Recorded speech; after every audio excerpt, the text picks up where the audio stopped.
Hello and welcome to Nitro Talk. Today we're going to be taking a look at this Cen NT-16 Nitro engine, a very grody Cen NT-16 Nitro engine. If you're into these Nitro engines, like I am, I'd love a like and subscribe. This is the right channel for Nitro content. Plenty more to come.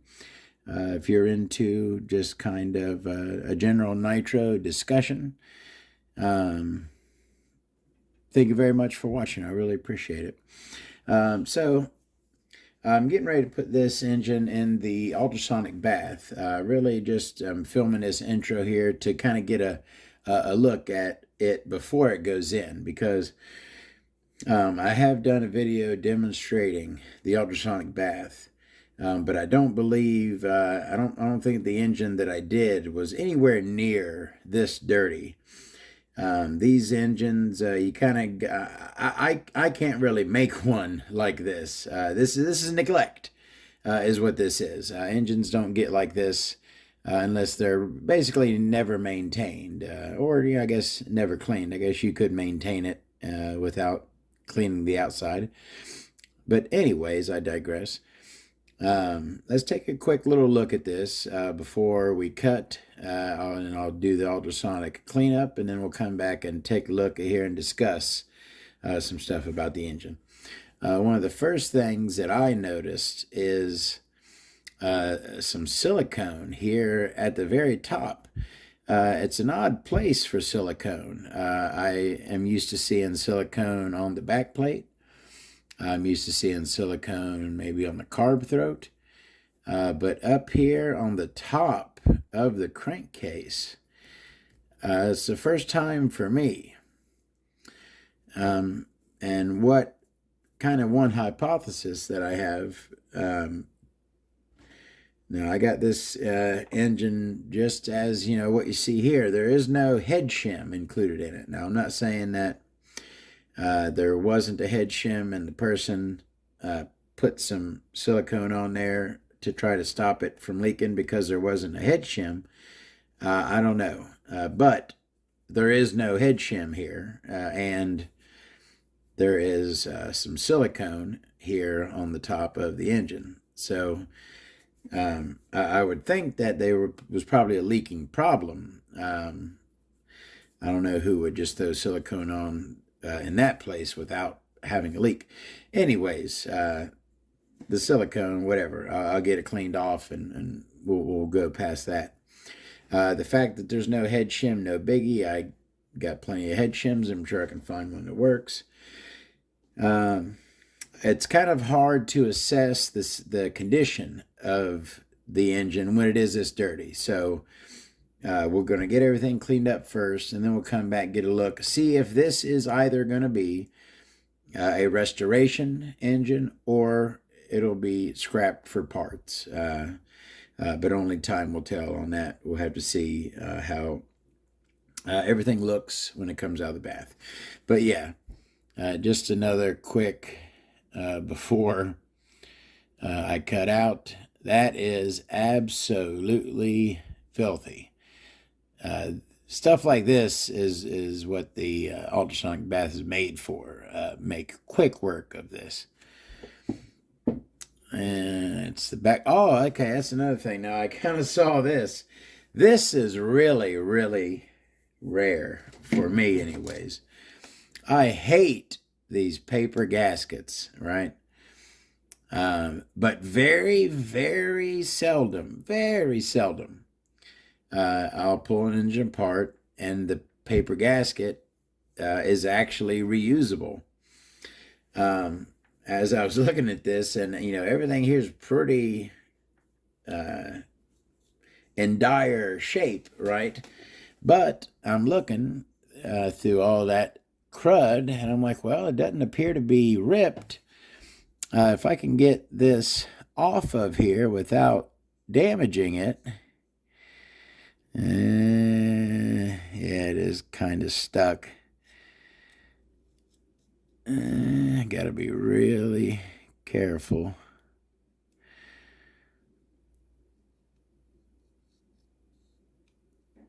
take a razor.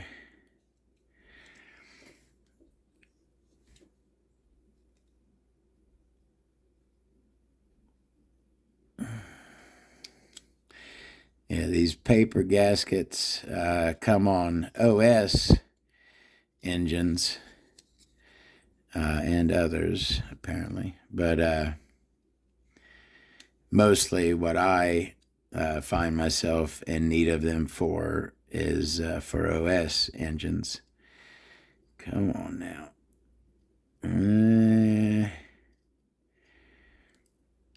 Yeah. It's stuck on there. I mean,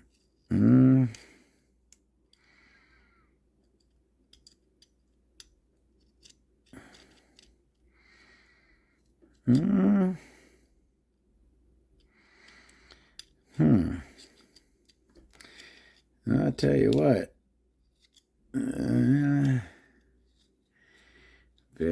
Oh, you know what? Oh, okay. It's a bunch of crud.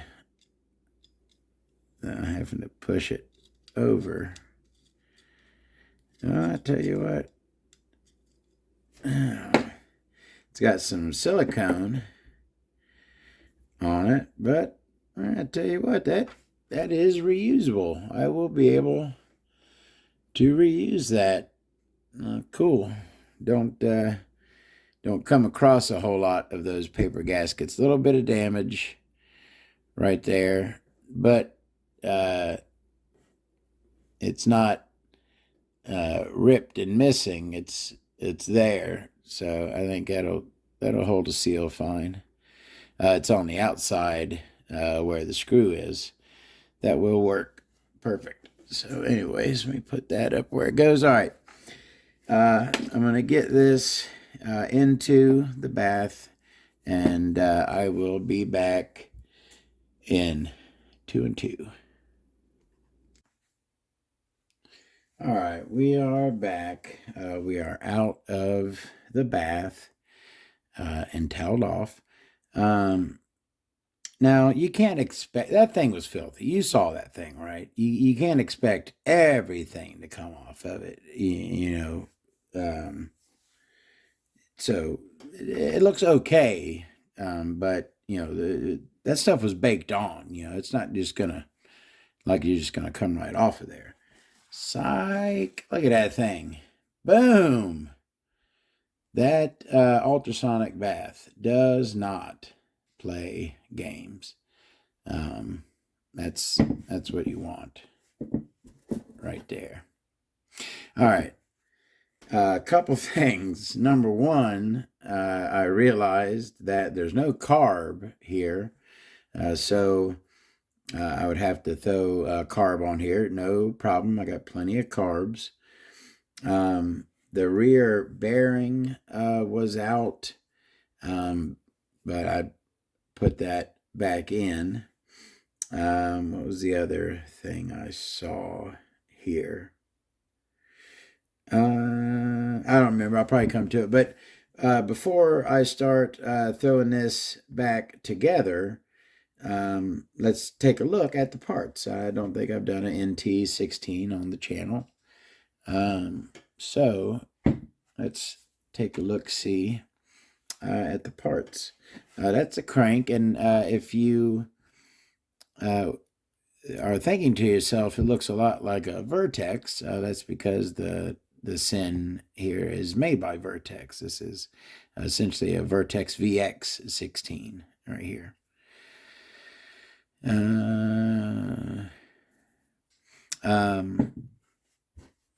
Kind of a unique induction window there on the crank. This top side up here is usually flat. This one is rounded. But other than that, not a whole lot going on with the crank. It does have the starting nub on it. No shark fin. Starting shaft. Back plate looks a lot like a OS back plate. Got the same paper gasket like an OS. Whoa there. Oh, So yeah, duh, what am I doing? One of the first things I'm going to check to see if this thing is worth saving. Let's see if it has compression. The notches at the rear, just a teeny little cutout on this thing, and that lines right up with the notch.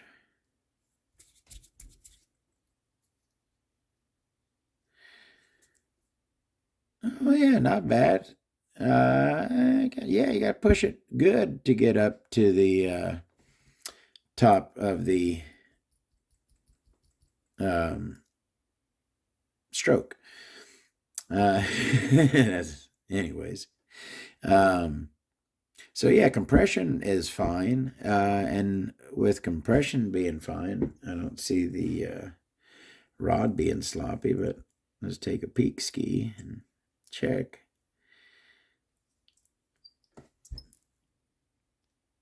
That is not good. Let's see how close we can get in there. Let me see. All right, push it all the way down.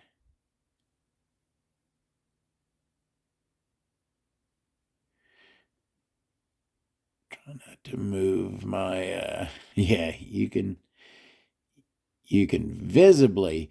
A lot of times, when it's starting to go, you can only kind of feel. You can feel a little bit of movement, but you can actually even see that thing bouncing around. That is not good. Low compression, you can pinch a sleeve. The only cure for a sloppy rod is a new rod. So that probably isn't going to happen. Although, I believe I have a parts VX16. That may be something. With a bad piston sleeve. Probably has a good rod. I think it's like brand new. Anyways, all right. So, all right. Where are we at? Okay, it's got sloppy rod. So, and no carb. So, yeah, I'm probably not going to. This is probably just going to be a parts engine. It's a little bit far gone for trying to bring it back. So let's take a look-see at the parts here. We do have a bypass hole in the piston. Most of these rods on these smaller engines are blocky. That one's actually trying to be kind of smooth. It is pretty small, though. Nylon on the end of the crank pin there. Not crank pin, the wrist pin. Standard, not a turbo. Head button looks like it's got a Duratrax in there, DTX. And did I talk yet about the Golden Horizons cooling head? Is there any damage on it? Can you see any, right? If I keep it moving, can you see any damage on it? You can't, can you, if I keep it moving, right?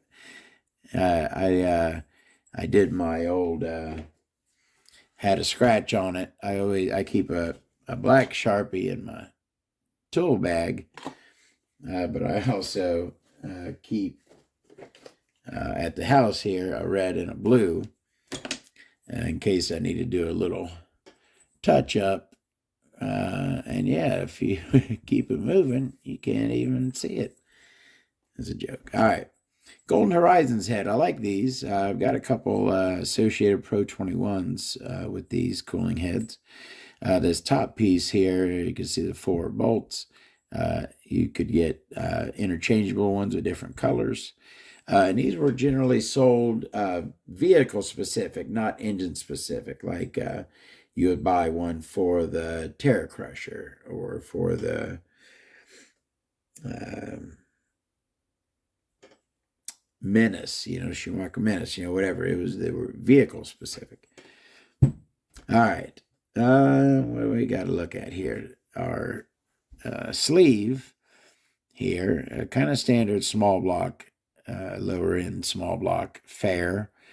I got that. I call that the pill style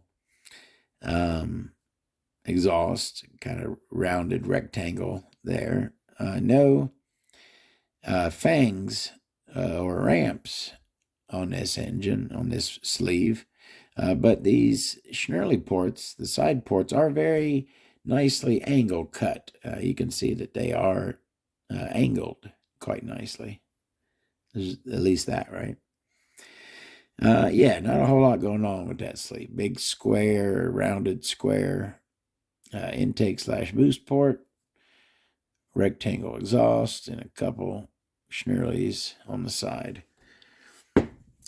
Okay, so that's a look at this thing. I'll go ahead and throw it back together, I guess, just to, keep everything together. Always try to do these. Oh, look at that. Threw it like Michael Jordan, just threw that thing onto there. That was like the hole-in-one chip shot right there. I hope that I'm gonna go back and watch that on camera. I was watching this, not the camera, so I don't know how well it caught that. But if it did catch it, that was pretty cool. I hope it did. I like to throw a little bit of oil on the outside of the sleeve. Make sure it goes in nice and smooth. Nice and smooth is always good, as opposed to not nice and rough. I don't know what the heck's wrong with me today. What sometimes I guess like. Certainly not the hardest part of putting an engine together, right, is getting the piston to go up into the sleeve. But this thing is just wanting to fight me. Is this piston now? That goes in there. Why? The piston, sorry, I can't. There we go. You kind of have to be able to see that while I'm doing it. Got to have the correct angle. All right, there's that. Good. Oh yeah, I had to find. There's no head shim, so I had to find had to go in the old shim bag here and find a shim for this thing.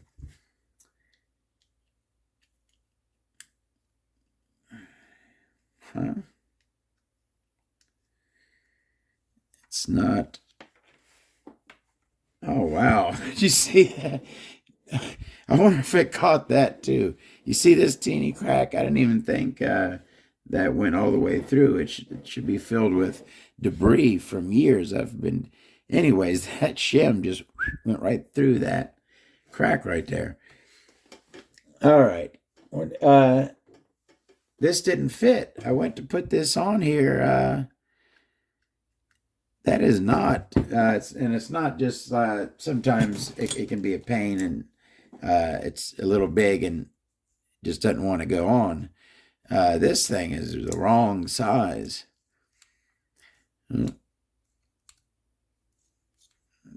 Zero this. 16.53 for the button.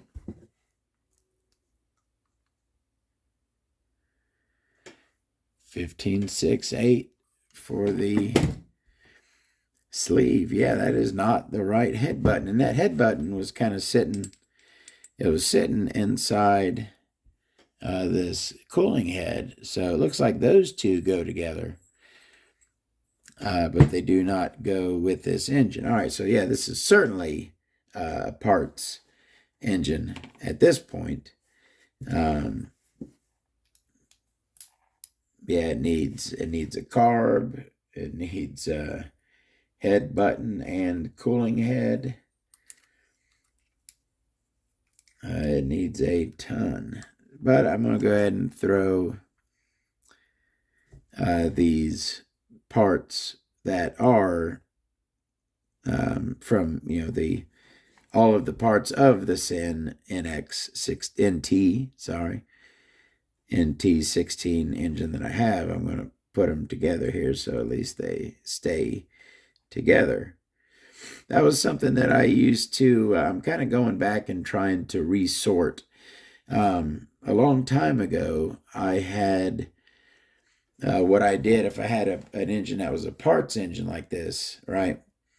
I had like a tub of cranks, a tub of, carburetors, a tub of back plates, right? And I would, like, if I just had like a partial engine like this, I'd put the crank in with the cranks, the sleeve in with the sleeves, etc., etc. But that wasn't the smartest thing, because now a lot of those engines I'm trying to put back together, now, like stuff that I had years ago. I have, may have gotten another parts engine, like I was saying, I got a VX16 parts engine Vertex that may have everything I need to get this going. So out of those two, I may be able to make one. So things change throughout time, and having everything, I should have done better keeping all the engines together, right? So I knew exactly, like, I don't know exactly what all those, I got a bag of cranks, I don't know exactly what engines they go to. You know what I mean? What I usually do is just measure them, right? And put them how they measure. But anyways, you get what I'm saying. I'm going to leave this together. This is all the parts to this engine. So I put those all together, and that will stay like that. Now, all these screws came with it. Those are obviously the exhaust screws, as you can tell. And it looks like cooling head. It looks like there's two sets of cooling head screws in here. So it's probably the ones from the Cen, and then the ones that was holding this on, whatever that was on, is probably the deal there.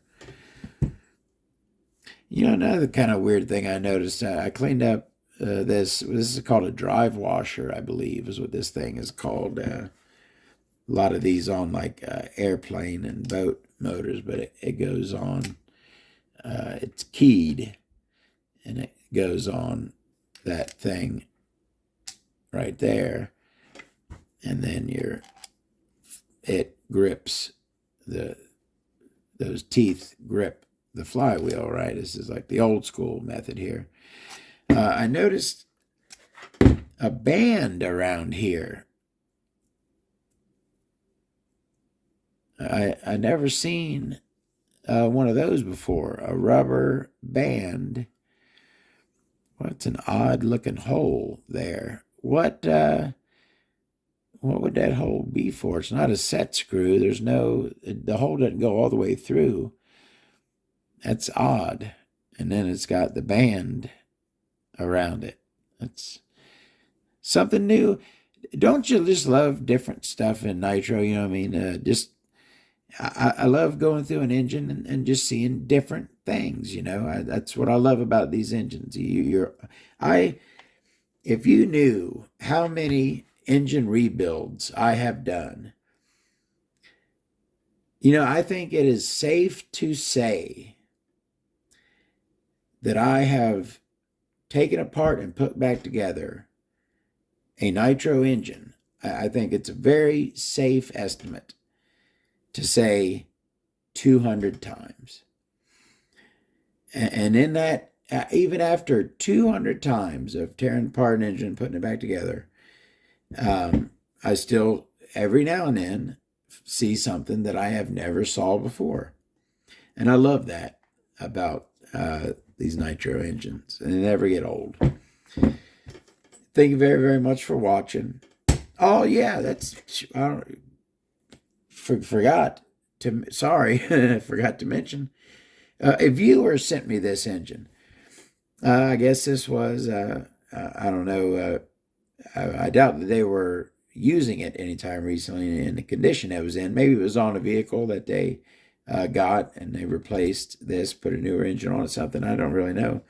But if you were to ask me if I want this old engine, do I want it? I said, sure, I'll give it a good home, make a video on it. So that's where I got this engine. I'm almost forgot to mention that. I apologize. Thank you very, very much to this viewer. I really, really appreciate it.